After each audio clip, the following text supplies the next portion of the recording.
and welcome to Backtrail Adventures. My name is David, and today you join me on what is effectively the last day of my month hike, which brought me through Belgium and Luxembourg to discover a set of trails known as the Mulidal Trails. And right now I'm actually in a very comfortable studio flat in Luxembourg City, and tomorrow will see me getting the train back home to my family, to my wife and son, which I cannot wait to see. I thought I would take the opportunity today to kind of break down what I was carrying with me, share some input as to what I think I could maybe improve upon, and stuff I'm really definitely happy I had with me. But first off, I'm going to describe what I wear on a daily. This is basically what I have on me at all times. Starting off with, of course, my handbag hiking boots. Now there's a big debate about wearing this kind of boots or rather going for some trail running shoes. In my case, because I had the backpack with me and because it's autumn and I wasn't sure of the conditions, I decided to go for these high boots. They're extremely comfortable. These are also Gore-Tex. They kept my foot very warm and dry at all times. I'm looking forward to trying a hike with some trail running shoes, but for that I'll wait for more clement weather next year. These were extremely reliable. They brought me to the end without any issues. I'm going to need to give it a bit of TLC when I get home, but for the rest, these have really been bulletproof. So handbag, well done. Next up, I always have a buff with me. Now, the buff is probably one of the most versatile pieces of clothing that you can have with you, whether it's just to keep you dry things off. I mean, any kind of purpose you can imagine for a piece of cloth. This was really excellent, and yeah, I use this all the time. Whether I'm in winter sport holidays or as through this hike, this is really an essential piece of gear that you should always have with you.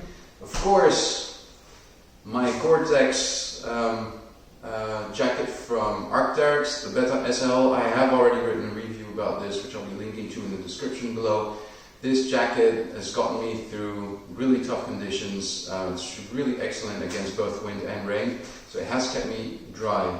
One mistake I did do before leaving is that I forgot to treat it. Gore-Tex actually needs to be cleaned on a regular basis if you want to keep the waterproof ability, which is kind of the point really. So that's something I definitely learned along the way. You need to take good care of your Gore-Tex if you want it to keep you dry. You do need special kind of washing liquids for that, but it's a one-purpose liquid. You just put this in the machine, go through a normal cycle, put it through the dryer, and it's good as new. So an easy fix in the end. I then of course have my beanie. It is autumn after all. I found myself keeping this in my pocket at all times, putting it on and off.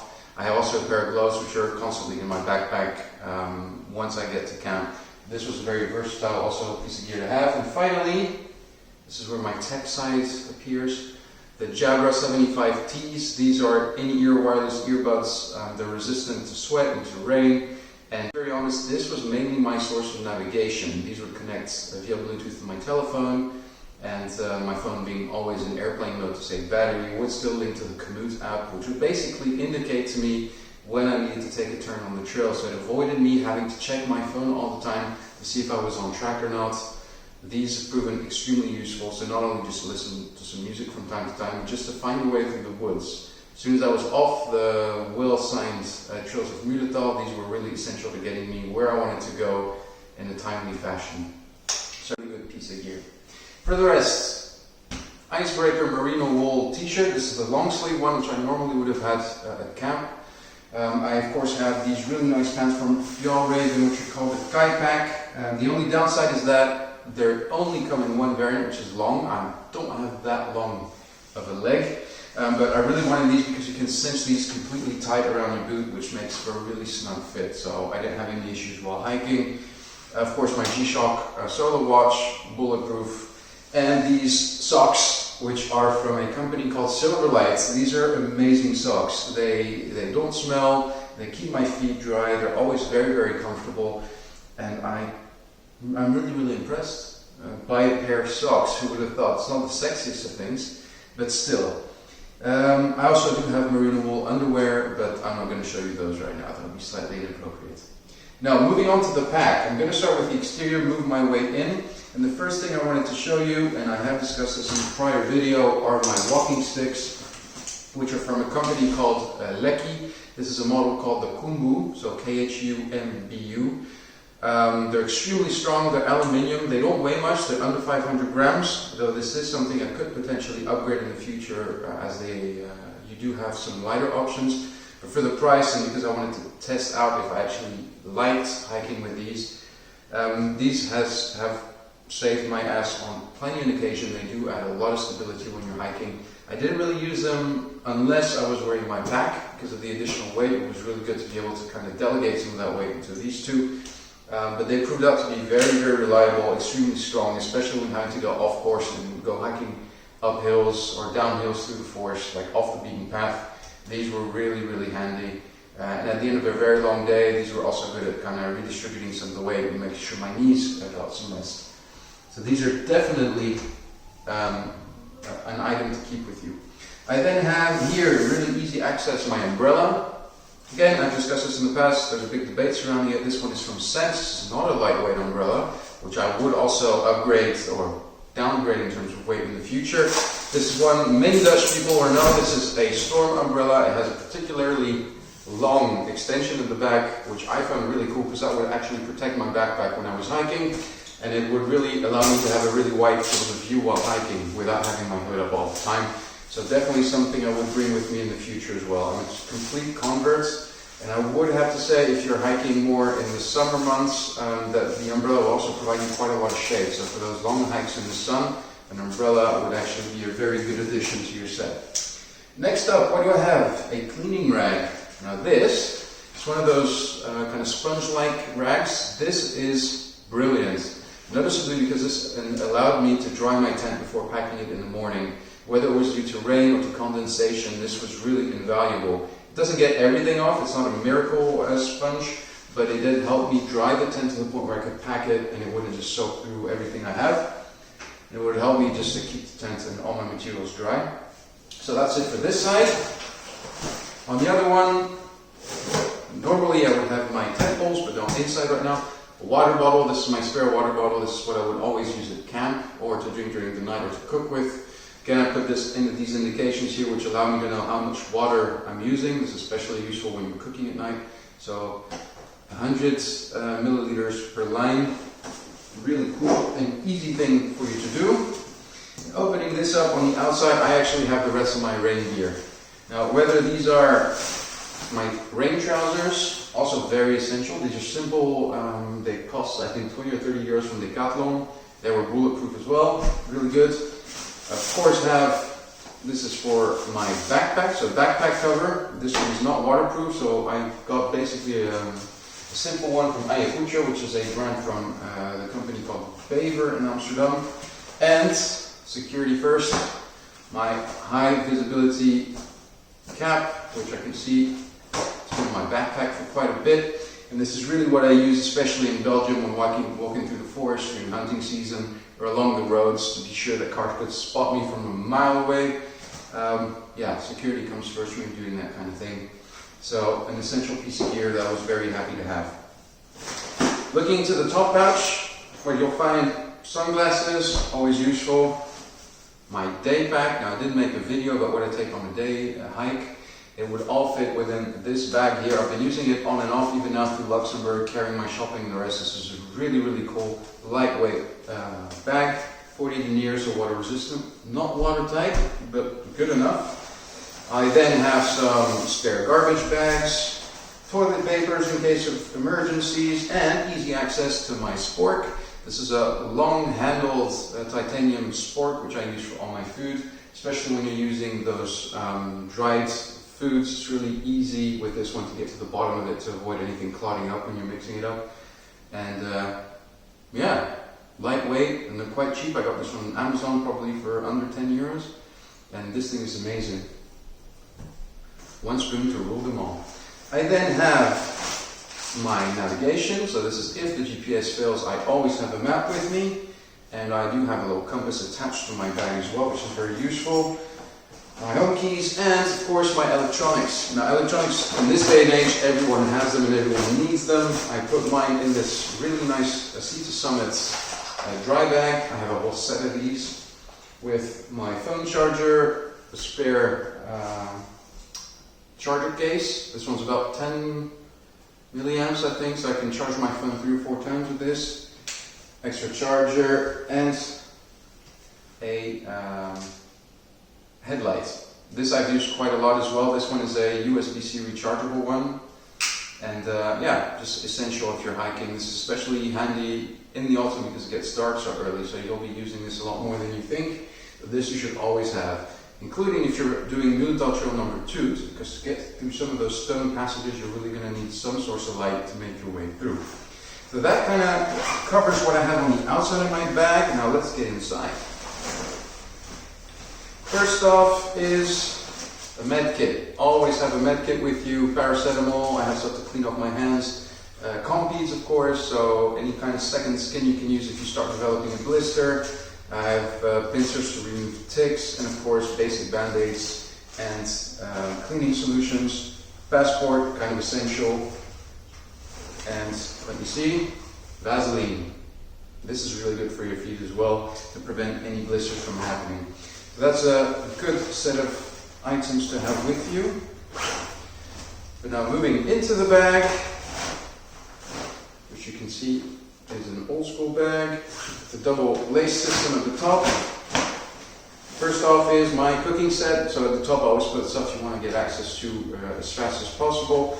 Opening this up, you will have an MSR gas canister. Surprisingly, I only had to use 2 of these. It's actually still got gas in it, so I'm really surprised at the longevity of this thing. I of course have a tripod set underneath so it stays stable. And then my cooking pots and utensils. So this really 700 ml GSI outdoor cup, which has been more than enough for cooking. Lighter with a bit of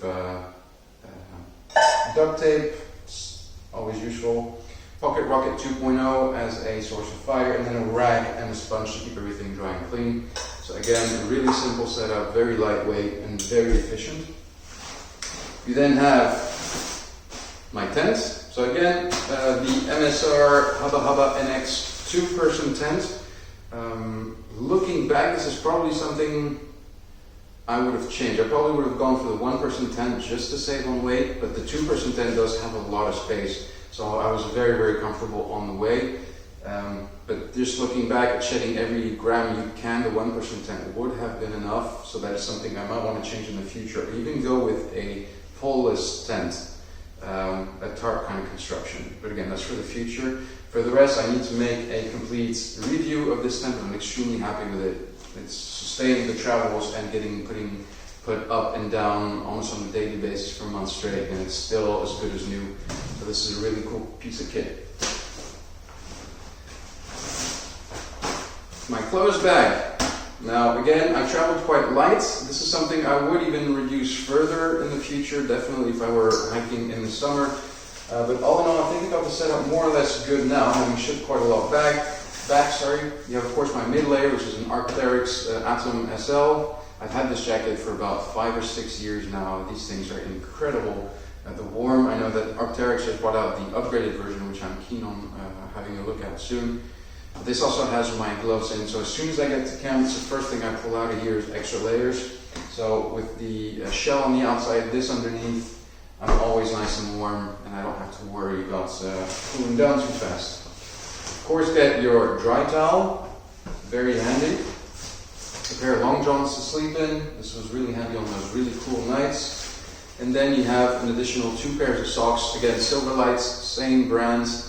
Well, I was enthusiastic enough in the beginning. You know I love these socks. I actually had to send a review over to them because they were really, really good. Also at preventing blisters. I did develop 1 blister despite having these socks on, but in a really weird place on my foot. But these have silver worked in, so they're really, really good. Again, antibacterial, they keep the smells away. Really cool stuff. Then what do you have? Oh yeah, my normal hiking t-shirt. Again, merino wool from Icebreaker. This thing is amazing. You can just clean it, wash it, dry it within probably an hour or 2. It's amazing stuff. Even at one point, I had just rolled it up in my towel, stomped on it a bit to get the water out, and just put it on and started hiking, and it was dry really quickly. So yeah, merino wool is a unbelievable good source of fiber. Last but not least, what do I have? Oh yeah, merino wool underwear. These are extremely comfortable. Same principle as with the socks. These things stay relatively odor-free. They're very comfy, easy to wash, and they dry really fast. So a good addition, so an extra pair of that. And of course my North Face fleece. which did suffer a bit during these travels. I need to replace the zipper. But for the rest, it's very dry, very warm. Dries also very quickly when you wash it. So I have to say I was really happy with all my clothing gear. And of course they come also in another Sea to Summit dry bag, of which I have many more with me. But that's more for food bags and the rest. And believe it or not, that's about it for the main pouch of my backpack. The additional one is my Camel bag. Camel bag is my main source of water on the trail. As you saw, my water bottle is always empty and crumpled up in the sides, unless I really need the additional water. But for a 25 kilometer hike, for me 2 liters were more than enough. That was about 4.5 to 5 hour hike, and yeah, it proved enough for me. So these are really great, so you don't have to just pull a bottle of water out of your backpack all the time. The strap would just go along the side on my chest, and I can just have a drink whenever I want. So these are relatively inexpensive and a really good addition to anyone's hiking bag. So that's through most of the bag. Actually, we're left done with the bottom pouch, and here you have the sleeping arrangement. Now, first off, you of course have another dry bag. Why not, right? This is actually the expat dry bag that I had with a mattress, but to start off with is my Trekology 2.0 inflatable cushion. This is really, really a nice cushion. You inflate it basically by blowing into it twice.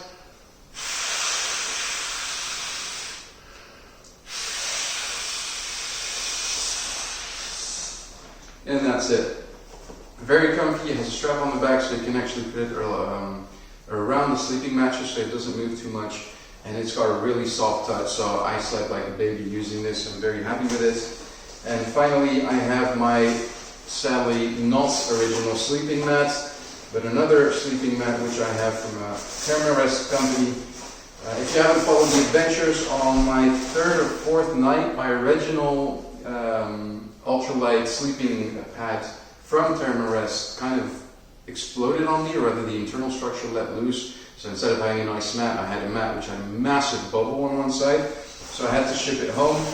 And I was lucky enough that there was an outdoors company in the area of Belgium where I was, and I had to go for the ProLite Plus women's air mattress simply because this was the only one that had the R rating, so the warm factor to insulate me from the ground. But that was also low in weight, and this weighs about 620, 630 grams. My original mat was 360, and needless to say, I'm very disappointed that I wasn't able to sleep on that mattress, which was more comfortable also for me. So this is a slightly too short mattress, but it did the job remarkably well. It's also a self-inflatable mattress, so this is definitely a good option if you're looking for a travel mat and don't want to spend the quite large amount of money you need for the ultralight sleeping arrangements. So, final item in my backpack is the sleeping bag. This, of course, comes in its own dry bag, also essential if you want to be able to sleep properly. And the sleeping bag I went with is a downfilled sleeping bag from a company called Rab. And this is the Rab Ascent 500. It's remarkably warm, though I did have some chilly nights, especially in the beginning.